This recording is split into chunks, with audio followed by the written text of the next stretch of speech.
Si je te dis Leonardo da Vinci. Ouais, c'était un peu un touche-à-tout, hein. Descartes. Les temps difficiles, disait le penseur, créent des hommes forts, qui à leur tour créent des conditions favorables aux temps faciles. Les temps faciles créant des hommes faibles. Vous voyez l'éternel recommencement. Et si la question plutôt était de savoir ce que vous réussissiez à ramener comme pierre à la construction de votre propre devenir. Mesdames, bonjour.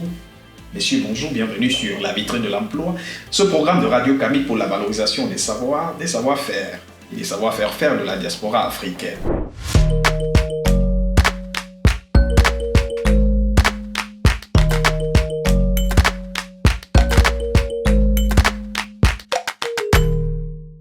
Christian Copé, bonjour et bienvenue. Bonjour David. Alors, on a pu t'arracher comme ça entre tes multiples occupations. Finalement, on va faire cette émission avec toi, si tu me permets de te tutoyer d'entrée de jeu dans cette émission. Alors, on comprendra bien pourquoi j'insiste sur on a pu t'avoir à la fin. Est-ce que tu peux te présenter brièvement pour ceux qui nous regardent? Moi, je suis Christian Copé, éleveur de porc et vidéaste. Quelquefois photographe aussi. Donc, pourquoi l'élevage de porc? Si vous allez sur ma chaîne YouTube, Le Fermier Africain, vous allez voir, je publie uniquement des vidéos sur l'élevage de porc parce que je pense qu'en Afrique, surtout au Cameroun, beaucoup d'éleveurs ont assez de problèmes dans ce type d'élevage, avec la peste porcine. J'ai alors dit pourquoi pas vulgariser mes connaissances à travers une chaîne YouTube. Et je n'ai pas voulu m'étendre sur l'élevage en général. J'ai voulu me spécialiser sur un secteur qui est le porc. Je quitte de l'élevage jusqu'à la transformation. Le porc que tu connais très bien d'ailleurs. Ah ouais. Et que tu aimes, pareil. Je kiffe le porc. Le porc pour moi, je dis toujours, le porc pour moi c'est la plus bonne viande. Dommage pour les musulmans. Un clin d'œil à tous ceux qui aiment la viande du porc. Vous nous regardez, nous vous embrassons très fort. N'oubliez surtout pas, abonnez-vous et activez la cloche de notification pour ne rater aucune de nos vidéos. Alors, le prétexte qui nous a fait arriver jusqu'à toi, ou alors qui t'a fait arriver jusqu'à nous, c'est bien sûr comment savoir se mouvoir dans ce monde du 21e siècle. Et nous, tu sembles avoir une astuce qui peut intéresser plus d'un. C'est bien sûr combien il est important d'être autodidacte. Parce que bien les choses que tu as faites, c'est en apprenant tout seul. Ouais. Aujourd'hui, l'autodidacte, on a déjà défini l'autodidacte, c'est apprendre les choses de soi-même. Je pense aujourd'hui, l'autodidacte, c'est la chose qui rétablit l'équilibre entre toutes les nations. Je vais m'expliquer. Un Camerounais, il n'a plus d'excuses, le genre l'américain, je ne peux pas apprendre ce que l'américain peut apprendre. On a la possibilité d'apprendre tout. Si tu as un computer, tu as Internet, tu es aux États-Unis. Tu voyages partout dans le monde. Si tu es au Cameroun, tu as un computer, tu as Internet. Ça, c'est égal à quelqu'un qui est aux États-Unis. Oui, parce que tu peux... Ah oui, mais seulement... justement pour prendre l'exemple de celui-là qui nous regarde depuis je sais pas quoi, Penka Michel là-bas, qui a du mal à avoir de l'électricité ou alors de l'eau courante tout simplement, est-ce qu'il pourrait pas te répondre? Ça semble si facile que ça. C'est vrai que penser déjà à apprendre des choses, c'est un besoin secondaire. Peut-être qu'on a les besoins selon la pyramide de Maslow, les besoins primaires qui seraient manger, se vêtir, tout ça. Mais on ne peut pas inverser les choses en disant si j'apprends, je peux me vêtir, je peux manger. Si j'apprends, si je me forme en tel secteur, je peux gagner ma vie et j'améliore mes conditions. À jamais améliorer les conditions. Voilà, et j'améliore mes conditions de vie. Donc, essayons un peu d'inverser la pyramide de Maslow. Souvent, on parle du développement personnel comme le sommet de la pyramide de Maslow. Mais moi, je pense que pour nous, Africains, le développement personnel peut être la base de la pyramide de Maslow. Pour dire quoi? Si moi, je décide d'exister, parce que quand on dit développement personnel, on se développe personnellement et on décide d'avoir l'impact sur la société. Si je décide d'exister, je me forme, j'acquiers plusieurs skills, je peux changer mes conditions de vie. Alors, maintenant, nous voulons bien savoir ce que tu dis, non sans prétendre que ce que tu dis ne nous fait pas apprendre, mais nous voulons bien savoir quels sont les secteurs, qu'est-ce que, voilà, un qui nous regarde, quels sont les domaines dans lesquels tu conseilles beaucoup plus d'apprendre, parce qu'il faut aussi dire, toutes les formations peuvent être utiles, mais toutes ne sont pas forcément nécessaires. Ouais. Je pense avant l'émission, on en a parlé. L'art oratoire. Moi, j'ai décidé, vous avez d'ailleurs remarqué sur la vidéo, j'ai pas de top qualité mais nous réussissons à te comprendre et à te suivre. En art oratoire, mais moi j'ai pensé, j'ai travaillé pour beaucoup de youtubeurs et j'ai vu que ces youtubeurs avaient plus d'impact parce qu'ils s'exprimaient bien. Ils arrivaient à travers le storytelling, à toucher beaucoup plus de personnes. Et j'ai dit non, tu peux pas rester là. Toi, tu dois te former. Arrêtons de dire on va s'exprimer comme au quartier, tout ça. Quand on s'exprime comme au quartier, on touche que les gens du quartier. Mais si tu dis je vais m'exprimer pour toucher la plus grosse masse, la plus grande masse, tu le fais, tu changes ta façon de communiquer et tu as plus d'impact. Donc je dirais l'art oratoire, c'est investir dans l'art oratoire, c'est apprendre, faire des formations, mais tu as quelques conseils à ce niveau-là, tu me pardonnes de t'arrêter comme ça parce que voilà, il faut que nous soyons utiles aussi pour ceux qui nous regardent. Comment aller sur quel site pour apprendre l'art oratoire ou alors quelques petits exercices, qu'est-ce que tu conseilles? La base déjà, je vous conseille des livres. Oui. Il y a des livres sur Amazon, sans publicité, vous trouvez assez de livres. Qui est la base, les livres à 10, 11 euros. Mais je peux vous conseiller aussi des chaînes YouTube. Il y a la chaîne YouTube du précepteur. C'est pas sa façon de structurer ses idées. Il m'a beaucoup aidé. Alors nous allons mettre le lien vers cette chaîne dans le descriptif de cette vidéo. Question de pouvoir vous être aussi utile à notre manière. Et une autre chaîne YouTube que je vous conseille énormément, c'est Jennifer Telep. Jennifer Telep, elle est aussi camerounaise. Les coûts ses prix ne sont pas agressifs, c'est accessible pour tout le monde. Très brave en art oratoire. En effet, pour ajouter de l'eau à ton moulin, nous avons reçu ici même dans cette émission le docteur Narcisse Fumekong, que nous saluons au passage. Avec lui, on avait parlé justement de l'importance de l'art oratoire et lui-même travaille pour le compte du réseau international pour la promotion de l'art oratoire en Afrique et dans le Pacifique, si j'ai bien défini, le RIPAO. Et puis au Cameroun, si vous vous trouvez au Cameroun, vous avez la Cameroun Debate Association qui est pratiquement l'instance fêtière de l'art oratoire au Cameroun avec de nombreux programmes de formation. Et si vous nous regardez, où que vous soyez, vous pouvez nous laisser un commentaire, nous vous indiquerons où vous pouvez en présentiel trouver des formations vraiment à vil prix pour vous, parce que nous sommes aussi avec un très grand réseau de formateurs en art oratoire sur le continent et même en dehors. Donc c'était juste pour apporter ce complément d'information parce que ce point nous a aussi semblé très important, se former en art oratoire. Le deuxième point, je dirais l'outil informatique. Quand je dis l'outil informatique, c'est pas juste savoir allumer un ordinateur, un téléphone. Il faut se lancer à la programmation. La programmation, je pense que demain, la programmation sera un peu comme savoir écrire son nom. Le monde va très vite aujourd'hui. Notre génération on doit prendre conscience. Sans ça, demain, on sera complètement perdu. Quand vous voyez Elon Musk, Elon Musk, il a réalisé de lui-même. Il était programmeur. Steve Jobs, tous ces gens-là, ils étaient programmeurs. Donc, Et ils avaient moins de ressources. Et je me souviens dans, je ne sais plus qui des deux l'avait déclaré, qui de Steve Jobs ou alors de Bill Gates, disait l'illettré du 21e siècle ne sera plus seulement celui qui ne sait pas lire ou écrire, mais c'est celui qui ne saura pas se servir d'un outil informatique. Et aujourd'hui, l'affirmation semble bien se vérifier. Pourtant, dite comme ça, il y a une vingtaine d'années, ça ne disait rien, ça ne disait pas grand-chose à personne. Ah ouais, ça c'est Donc, la preuve que... Compétences informatiques, mais toi tu ajoutes de programmeur, il faut être... Ouais. Savoir réaliser son site web. Aujourd'hui, on a tout pour se vulgariser, pour vulgariser ses connaissances, pour se vendre. Qu'est-ce que tu fais si tu n'as pas les moyens et tu as besoin d'un site web? Tu te lances.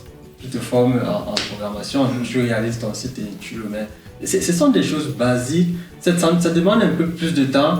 Ce temps, on peut le gratter, le temps quand on passe à regarder les telenovelas, le temps qu'on passe à regarder les matchs de foot. Des matchs de football. Moi j'ai changé, moi je suis un fan du Paris Saint-Germain. Ouais. Je regardais tous les matchs du Paris Saint-Germain. Ça va faire plaisir aux Marseillais qui nous regardent. Ah désolé les Marseillais, on est toujours devant vous. Ouais. Moi, pour le moment. Ouais, pour le moment. Moi, je regardais tous les matchs du Paris Saint-Germain. Un jour, je m'assois, je me dis 90 minutes x 10, ça te fait combien de temps? Voilà, ce serait 10 matchs regardés, 90 minutes. Parce que je regardais tous les matchs. 90 minutes x 10, pas seulement x 10, parce que avant, je suivais d'abord les commentaires et après. Donc ça me prenait minimum 2 heures et demie. On est là sur un quota de pratiquement 1000 minutes sur pratiquement 10 matchs de football regardés. Et c'est, en termes du quota horaire, on est à des journées de travail perdues. Des journées de formation, disons. De formation. Ouais. J'aurais pu prendre ce temps pour réaliser mon site web. Pour apprendre à réaliser des sites web. Donc je me suis dit, ok, j'aime le Paris Saint-Germain, c'est ma passion, je ne vais pas retirer. C'est un peu quand tu aimes une femme, tu ne vas pas dire arrête aujourd'hui. J'ai décidé de regarder plutôt les résumés de matchs. Je regarde les résumés de matchs qui font 10 minutes et le reste du temps, je me mets à l'apprentissage. On va poursuivre, à part les compétences informatiques, qu'est-ce qu'on peut bien apprendre tout seul et dont on n'a pas forcément besoin d'un diplôme universitaire, parce que c'est de ça qu'il est question. Pour une temps. Moi, j'ai la vidéographie. Aujourd'hui, j'ai un niveau plus qu'élevé, top niveau vraiment, réalisation de vidéos, prise de vue, montage. J'ai appris tout en autodidacte. Je dis tout de zéro jusqu'à aujourd'hui en autodidacte. Je ne me suis jamais inscrit dans une école de formation. J'ai commencé par les tutoriels YouTube. Après les tutoriels YouTube, tu vois un peu ça te perd le temps, tu dis ok, je passe à la dimension supérieure. J'ai acheté les formations de 10 €. Après tu dis oh ben là-bas c'est pas vraiment, tu vas sur les formations de 100 €, 300 €. Tu continues de te former en permanence. Mais seulement pour ces deux dernières compétences que tu as évoquées, à la différence de laboratoire qu'on peut apprendre, un peu plus facilement, celle-ci requiert, ma foi, un niveau de matériel, un niveau d'outillage un peu plus élevé. C'est ce qu'on pense. Qui n'a pas un smartphone? Presque personne. Voilà. Avec un smartphone, tu commences à faire des vidéos. Tu peux réaliser un projet, tu peux faire un projet qui te rapporte 20 €. Avec ces 20 €, tu achètes ton premier micro-cravate. Avec ce micro-cravate, tu réalises un projet qui va te payer 50 €. Et avec ces 50 €, tu t'achètes le matériel au fur et à mesure. Moi, j'ai commencé, j'avais 0. J'ai commencé, je peux dire, j'étais un peu chanceux. J'avais des économies. Je me suis acheté ma première caméra à 500 €. Et de là, tout le matériel que j'ai aujourd'hui, je suis parti de là. Il faut de la passion, Dieu sait combien tu en as. Ouais, la passion, beaucoup de résilience aussi. Ouais. Beaucoup de résilience. Se faire des petits sacrifices comme ça. Ouais. Après, il y a aussi les contres de l'autodidacte. Il y a la solitude. Ça, Tu te coupes un peu du monde. Ouais, justement, tu vas te voir en train de perdre tes amis. Ouais, c'est quoi, les potes, ils ne te voient plus. Ouais. De toutes les façons, ceux qui nous regardent sont assez matures, disons-le, pour savoir la facture à payer ou alors le prix à payer. Comme toute chose. Comme toute chose dans la vie. Continue la balade et j'espère qu'elle est aussi belle à savourer avec vous. Vous qui nous regardez, si c'est pour la première fois, n'hésitez pas, abonnez-vous. L'émission, c'est La Vitrine de l'Emploi. La chaîne, c'est Radio Camille. Vous faites bien d'être avec nous. On va donc évoquer d'autres compétences. Si on revient déjà sur la production de vidéos, pourquoi j'insiste sur la production de vidéos? Aujourd'hui, la vidéo est le meilleur support de communication. De communication, ouais. Avant, il fallait, pour communiquer, il fallait regarder une télévision. On ne pouvait voir les vidéos qu'à partir des télévisions. Aujourd'hui, chacun peut avoir sa chaîne YouTube. Moi, je conseille tout le monde, je dis bien tout le monde, sans limite, chacun doit lancer sa chaîne YouTube. Pourquoi? On a une compétence. Tous, on a une compétence. Ma compétence, elle peut servir au monde. Je prends ma caméra, parce que j'ai les bases de vidéo, ça peut être mon smartphone. Je parle de cuisine. Moi, principalement, c'est l'élevage de porc. Ouais. Dans les prochains jours. Le fermier africain. On vous mettra le lien dans le descriptif de cette émission. Ouais. Moi, je parle d'élevage de porc. Toi, tu peux parler de communication, tu peux parler de football, tu peux parler. Partage ta passion avec les autres. Comme dernière compétence, savoir vendre. Savoir vendre. Ça fait un peu partie de l'art oratoire, c'est une sous-branche de l'art oratoire, je ne sais pas. Mais savoir vendre. Moi, j'ai eu ce problème quand je travaillais. Je vais dire savoir vendre. Après, c'est lié aussi à la négociation. Hein. Ouais. C'est un peu lié à la négociation. Je travaillais pour un YouTuber et on était en train de négocier, je négociais ma paye, oui, je négociais ma paye. Et quelque part, je me suis dit, peut-être je vaux 800 € seulement. Je lui ai dit 800 €.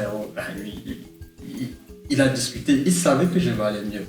Il m'a dit, je te donne, je crois à l'époque, il disait 500 € le mois. Moi, j'ai dit, peut-être que comme je viens de commencer, c'est pas mal. Plus tard, après avoir lu les livres, j'ai compris que il y avait commis une grosse erreur. Quand je reviens, la négociation était encore plus dure, mais j'ai pu relever à 1000 €. J'ai compris, dans tout ce qu'on fait, il faut savoir se vendre. Il faut savoir se vendre. Si vous produisez, vous ne savez pas vendre, le produit se gâte. Tout ce n'est pas que la production. On ne va pas seulement se dédier. Aujourd'hui, l'homme moderne ne va pas seulement se dédier à produire. On doit vendre. On doit aller au contact des autres. C'est très important. C'est un peu lié à l'art oratoire, à la communication. Mais je voulais beaucoup insister sur ce point parce que c'est quelque chose. Certains demeurent souvent pauvres.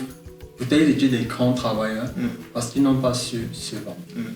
Alors, toutes ces compétences réunies, tous ces domaines dans lesquels tu encourages vivement les gens à aller apprendre d'eux-mêmes sans toutefois avoir recours aux universités, à la formation traditionnelle telle que nous la connaissons, est-ce que en une seule personne on peut réunir tout cela ou alors chacun celui qui nous regarde devra simplement dire j'ai choisi ceci, j'ai plus une orientation à cela, ou alors forcément l'homme modèle pour toi devrait réunir. Si je te dis Leonardo da Vinci.